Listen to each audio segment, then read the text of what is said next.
वालेकुम जी, कैसे हैं आप सब लोग। आई होप कि आप सब बिल्कुल ठीक होंगे, खैरियत से होंगे। तो आज सबसे पहले तो मैं आपको अपनी शॉपिंग दिखाती हूँ। शीन से मैं अक्सर कपड़े वगैरह लेती हूँ, लेकिन इस बार कुछ और चीज़ें भी ली हैं मैंने। और ये पेड प्रमोशन बिल्कुल भी नहीं है, मैंने हर चीज़ अपने पैसों से खरीदी है। तो आपको ऑनेस्ट रिव्यू दूंगी, हर चीज़ डिटेल में दिखाऊंगी, क्योंकि काफ़ी लोग मुझसे पूछ रहे होते हैं जो भी कपड़े मैं वीडियोज़ में पहनती हूँ। तो मोस्टली मैं शीन से ही मंगाती हूँ यहाँ पे कपड़े। ये ट्राउजर शर्ट जब मैंने पहन के देखा तो थोड़ा फिटेड था, इसलिए इसको मैं as a night dress use करूँगी। कुछ चीज़ें तो मैंने पहले से ही देख ली थी, फिर मुझे ख्याल आया कि आपके साथ भी शेयर करना चाहिए। तो ये देखें, ये सेकंड ड्रेस है मेरा।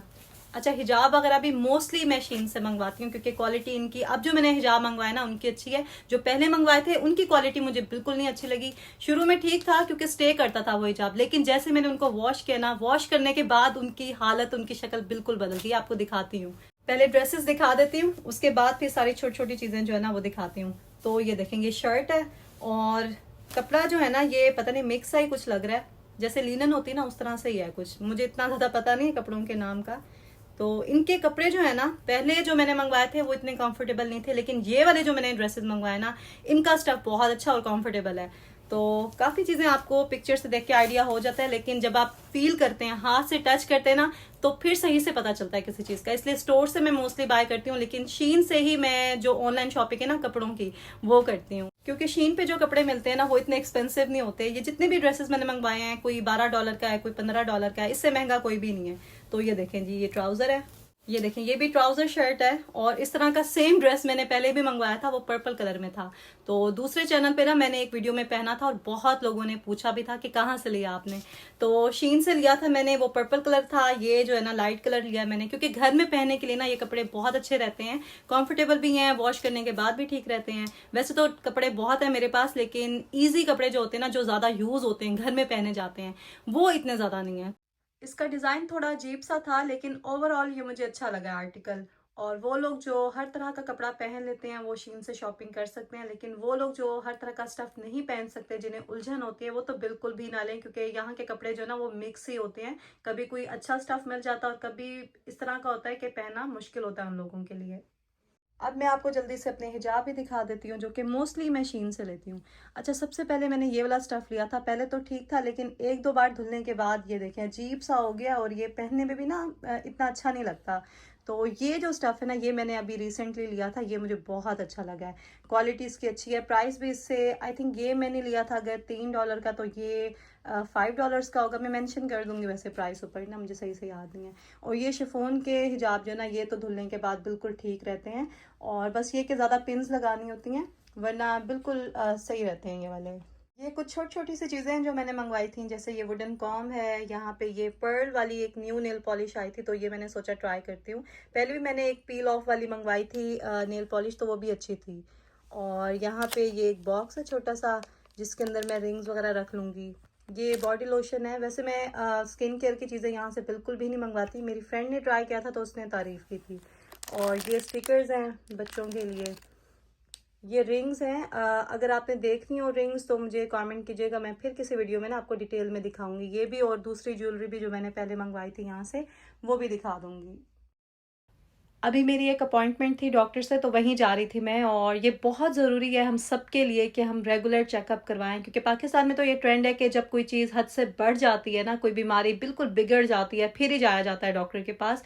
और फिर जो है ना पैसे भी ज़्यादा लगते हैं, टेंशन भी ज़्यादा होती है, और उस तरह से ट्रीटमेंट नहीं हो सकता जिस तरह से इनिशियल स्टेज पे होता है। मुझे कुछ टेस्ट लिख के दिए थे डॉक्टर ने, तो जब लैब वर्क करवाऊंगी ना तो आपके साथ डिटेल में शेयर करूंगी कि कौन कौन से टेस्ट 30 के बाद लाजमी करवाने चाहिए सभी खवातीन को।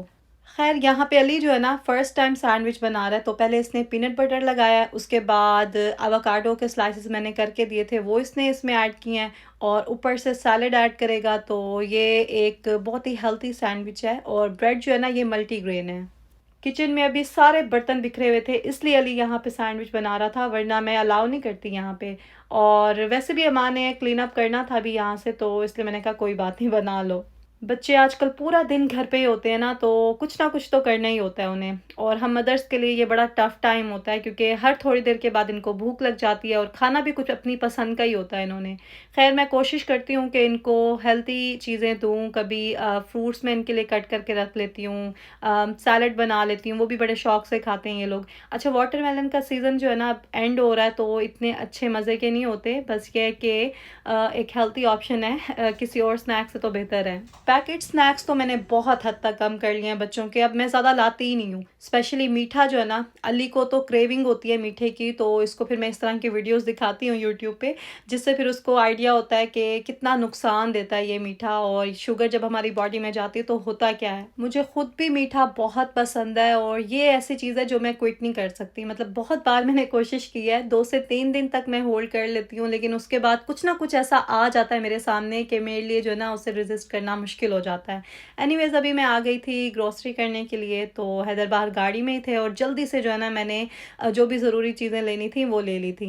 मेनली तो मुझे यहाँ से मीट लेना था, जिसका ऑर्डर मैंने दे दिया था। आज असल में ना फ्रेश मीट आया था, तो मेरी कोशिश होती है जिस दिन फ्रेश मीट आता है उसी दिन ही जाके ले लूँ, क्योंकि हमने ज़ाहिर है फ्रीज़ करना होता है यहाँ पे, और इस तरह से फिर ठीक रहता है। तो जितनी देर में वो मीट प्रिपेयर कर रहा था उतनी देर में मैंने जो भी ज़रूरी चीज़ें थी वो ले ली थी। और रास्ते में मुझे कुकीज़ नज़र आए पाकिस्तान के, तो वो भी मेरे लिए मुश्किल हो रहा था कि मैं ना लूँ। तो बस 1-2 बॉक्सेस तो मैंने ले लिए, और कुछ चीज़ें तो मैंने कार्ट में डालने के बाद दोबारा निकाल के वापस रखी कि ये नहीं लेके जानी मुझे घर, क्योंकि जब सामने होती है ना कोई चीज़ तो फिर ज़्यादा मुश्किल होता है आपके लिए कंट्रोल करना। जब एक चीज़ हो ही ना, तो आपको क्रेविंग हो भी तो भी आप कुछ नहीं कर सकते ना उस टाइम। और यहाँ से मुझे पम्पकिन सीड्स भी लेने थे, लेकिन मिले ही नहीं। पता नहीं शॉर्टेज हो गई है, क्या हो गया है, मुझे तो एडिक्शन हो गई है पम्पकिन सीड्स की, और अब जो है ना मिल ही नहीं रहे कहीं से। ठीक कहते हैं कि एडिक्शन किसी भी चीज़ की हो वो अच्छी नहीं होती, और सबसे ज़्यादा हम सबको जो एडिक्शन है आजकल वो तो फ़ोन की है। मतलब बच्चे हों, बड़े हों, बूढ़े हों, सभी जो है ना फ़ोन के बगैर नहीं रह सकते। और ये ऐसी चीज़ है जिसे हम चाह के भी ना ख़त्म नहीं कर सकते, क्योंकि अब तो सबकी ज़रूरत बन गई है ये। हाँ, ये है कि अगर कोशिश करें तो थोड़ा-सा कंट्रोल कर सकते हैं, और उतना ही बहुत है हमारे लिए अभी तो। यहाँ पे अब हम लोग घर वापस आ गए थे, और आके सबसे पहले तो मैंने मीट फ्रीज़र में रखा। उसके ट्रे बने होते हैं तो पोर्शंस नहीं बनाने होते हैं, एज़ इट इज़ उन्हें रख दिया था मैंने। और वॉश भी नहीं करती मैं, जब मैंने कुकिंग करनी होती है उससे पहले ही मैं वॉश करती हूँ। तो ये आटा जो है, कुछ लोग पूछ रहे थे कौन-सी चक्की का आटा खाते हैं आप? तो मोस्टली हम सुजाता का लेते हैं, लेकिन कभी ये ना मिले तो कोई और ब्रांड भी ले लेते हैं। तो मैं आपको साथ-साथ दिखाती रहती हूँ जो भी चीज़ें मैं लेती हूँ। फिर भी पता नहीं क्यों इतने ज़्यादा क्वेश्चंस आ रहे होते हैं कमेंट्स में कि ये चीज़ दिखा दें, वो चीज़ बता दें, और अच्छा भी है, आप लोग ज़रूर बताया करें और मेंशन किया करें कौन-सी चीज़ आपको अच्छी लगती है, वो फिर मैं ज़्यादा दिखाया करूँ। जैसे बच्चों से रिलेटेड मुझे काफ़ी ज़्यादा कमेंट्स आते हैं कि उनके बारे में ज़रूर दिखाया करें कि पूरा दिन घर पे क्या करते हैं बच्चे। तो आजकल जो है ना मेरा बीपी हाई हो जाता है, इतना तंग कर रहे होते हैं बच्चे। और बच्चे तो ज़ाहिर है सब एक जैसे ही होते हैं, ऐसा नहीं कि मेरे बच्चे बिल्कुल तंग नहीं करते या बहुत ही डिसिप्लिन्ड हैं। हाँ, बदतमीज़ नहीं है, लेकिन शरारती तो हैं। बच्चे तो ख़ैर सबके शरारती होते हैं, लेकिन मेरे बच्चों के जो डैडी हैं ना वो भी बहुत शरारती हैं, और आपको अब तक अंदाज़ा हो तो गया होगा कि किस किस तरह की शरारतें वो करते रहते हैं। तो बस ऐसे ही टाइम गुज़र रहा है, कभी हँसते-खेलते, कभी थोड़ा गुस्सा करते, क्योंकि ये सारे नेचुरल इमोशंस हैं। जिस तरह से हमें हँसी आती है, उस तरह से गुस्सा भी आता है, और आई थिंक इन इमोशंस को ना दबाना नहीं चाहिए। अगर आपको गुस्सा आ रहा है, तो थोड़ा गुस्सा कर लेना चाहिए। अगले को भी बताना चाहिए कि आपको ये चीज़ अच्छी नहीं लग रही। हाँ, लेकिन ये कि लिमिट में रह के ही हर चीज़ करनी चाहिए, और अपने इमोशंस पे कंट्रोल करना आना चाहिए। अच्छा, ये भी एक स्किल है कि आप कितने इमोशनल इंटेलिजेंट हैं। तो कोशिश कर रही हूँ मैं कि बच्चों को भी जो है ना ये स्किल सिखाने की कोशिश करूँ। और बस ये था आज का व्लॉग। आई होप कि आपको अच्छा लगा होगा। बस लास्ट में मैंने अपने लिए कहवा बनाया था, जो कि रात को सोने से पहले मैं पीती हूँ। आप लोग भी ट्राई करना ये कहवा, और अपना बहुत ज़्यादा ख्याल रखें, दुआ में याद रखें। अल्लाह हाफिज़।